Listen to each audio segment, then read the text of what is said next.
राजा शांतनु की दो पत्नियां थीं। प्रथम पत्नी गंगा से देवव्रत नामक पुत्र उत्पन्न हुए, जो आगे चलकर भीष्म के नाम से विख्यात हुए। उनकी दूसरी पत्नी सत्यवती के दो पुत्र चित्रांगद तथा विचित्रवीर्य हुए। भीष्म जीवन भर अविवाहित रहे। चित्रांगद एक गंधर्व से युद्ध करते हुए मारे गए। चित्रांगद संतानहीन थे। विचित्रवीर्य की अंबिका और अंबालिका नाम की दो पत्नियां थीं। अंबिका से धृतराष्ट्र एवं अंबालिका से पांडु का जन्म हुआ। धृतराष्ट्र के पुत्र कौरव तथा पांडु के पुत्र पांडव कहलाए। विचित्रवीर्य के ज्येष्ठ पुत्र धृतराष्ट्र का विवाह गांधारी से हुआ। यद्यपि गांधारी नेक एवं सच्चरित्र नारी थी, परंतु उसका दुष्ट भाई शकुनि सभी प्रकार की दुर्भावनाओं एवं षड्यंत्रों का प्रतीक था। धृतराष्ट्र के जन्म से अंधे होने के कारण उनके छोटे भाई पांडु का राजा के नाते राजतिलक किया गया। पांडु की दो पत्नियां थीं, कुंती तथा माद्री। युधिष्ठिर, भीम तथा अर्जुन कुंती के पुत्र थे। नकुल एवं सहदेव माद्री के पुत्र थे। ये पांचों पुत्र दिव्य मंत्रों के प्रभाव से उत्पन्न हुए थे। ये मंत्र कुंती को दुर्वासा ऋषि से प्राप्त हुए थे। एक दिन पांडु से अनजाने में भ्रमपूर्वक एक ऋषि की हत्या हो गई। यह ऋषि वन में एक मृग के रूप में विचरण कर रहे थे।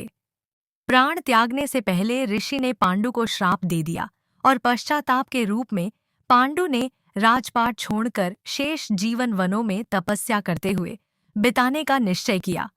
उन्होंने राज्य को पितामह भीष्म एवं मंत्री विदुर की देखरेख में सौंप दिया और दोनों पत्नियों के साथ वन में चले गए। वन में पांडु दुर्घटनावश स्वर्ग सिधार गए। माद्री अपने शोक पर काबू न पा सकी और वह अपने पति के साथ परंपरागत रूप से सती हो गई। इसलिए कुंती को ही पांचों पुत्रों का पालन पोषण करना पड़ा। ज्येष्ठ पुत्र युधिष्ठिर के युवा होने पर ऋषियों द्वारा पांडवों को हस्तिनापुर में पहुंचाकर भीष्म को सौंप दिया गया। हस्तिनापुर में भीष्म की छत्रछाया में पांडवों का लालन पालन व शिक्षा बड़े सुंदर ढंग से होने लगी। भीष्म, कृपाचार्य एवं द्रोणाचार्य के मार्गदर्शन में पांडव वेदों, वेदांत तथा क्षत्रियों के अनुरूप अनेक शास्त्रों एवं शस्त्र विद्या में पारंगत हो गए। इस कारण धृतराष्ट्र के पुत्र कौरव उनसे ईर्ष्या करने लगे और वे पांडवों को समाप्त करने के लिए लगातार षड्यंत्र करने लगे। कुंती के द्वितीय पुत्र भीम कौरवों से शारीरिक शक्ति एवं कुशलता में अति श्रेष्ठ थे तथा हंसी मजाक में कई बार कौरवों को व्यथित करते रहते थे।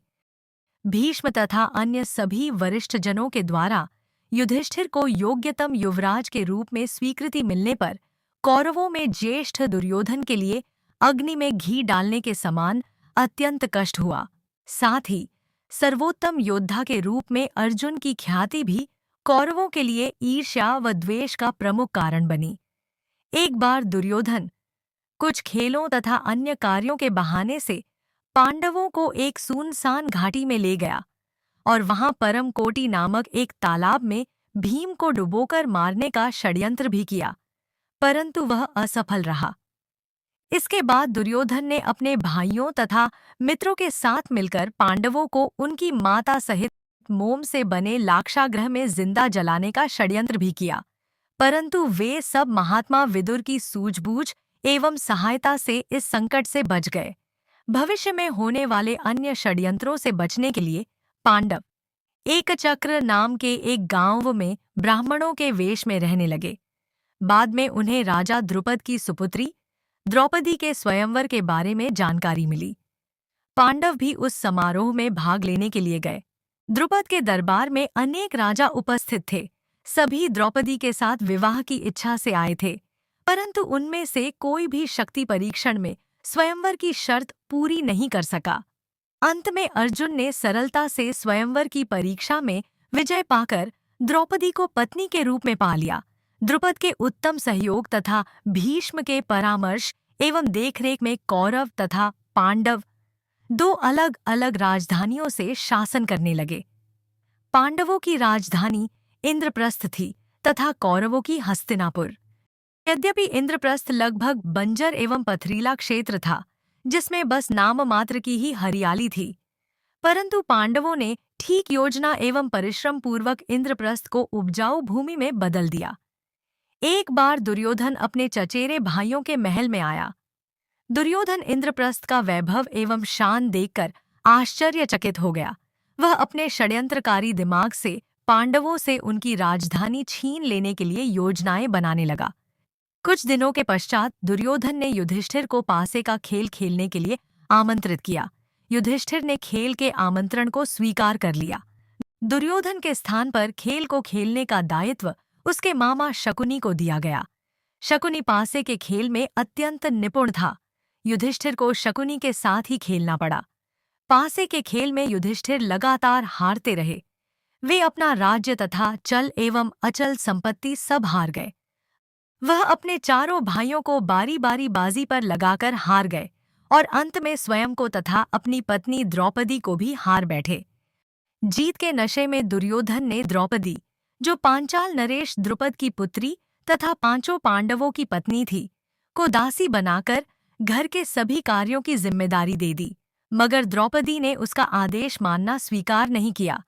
दुर्योधन ने अपने छोटे भाई दुशासन को द्रौपदी को घसीटकर राज्य दरबार में लाने का आदेश दिया।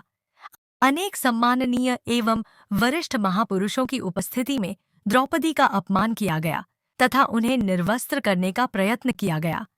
भीम यह अत्याचार सहन नहीं कर सका और उसने प्रतिज्ञा की कि वह धृतराष्ट्र के सभी पुत्रों की हत्या करके दुशासन का रक्तपान करेगा तथा दुर्योधन की जंघाएं तोड़ेगा।